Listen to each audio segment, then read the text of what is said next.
Hello guys, ayan. Ito yon, niluluto ko na yung miracle fruit. First time kong magluto ng ganito. Ayan. Ganyan pala siya. Oh, umitim na siya. Ayan. Pero hindi ko malaang kung luto na siya. Kasi first time kong maggawa nito. Pero siguro luto na yan. Kasi maitim na siya eh. Ayan. Tapos, sabi sa akin na nagbigay, pag naluto na, sasalain ito. Yun yung kukunin yung katas.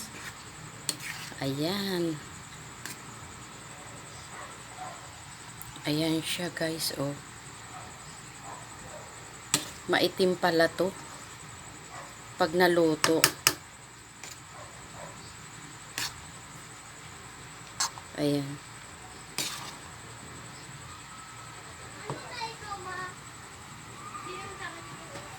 Ayan. Ayan. Ito po yung miracle fruit.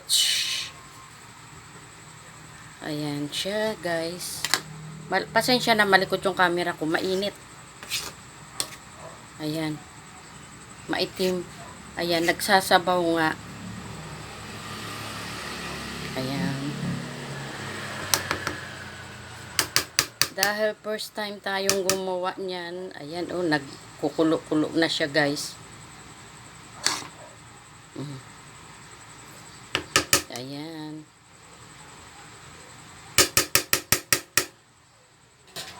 Ayan, ayan. Ganyan pala po ang miracle fruit. Pag napakaluan, maitim. Ayan. So, yung mga laman-laman na yan, sasalain pa pala yan. At doon kukunin yung katas. Yun ang iinumin. Ayan. Kulo. Kulo-kulo siya.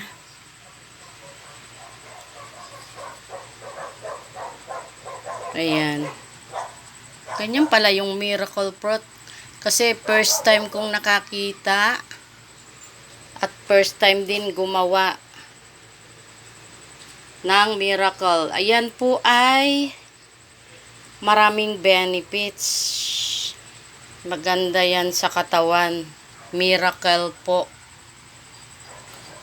I-search nyo na lang po kasi napakahaba po nito pagka inisa-isa ko ang benefits ng miracle fruit. Ayan, nag-search ako sa meron din pala itong capsule tabletas ng miracle fruit. Ayan guys. Thank you guys for watching. God bless everyone. Ayan ang ating the miracle fruit. At shout out po sa nagbigay. Maraming salamat sa iyo. Ayan. Thank you.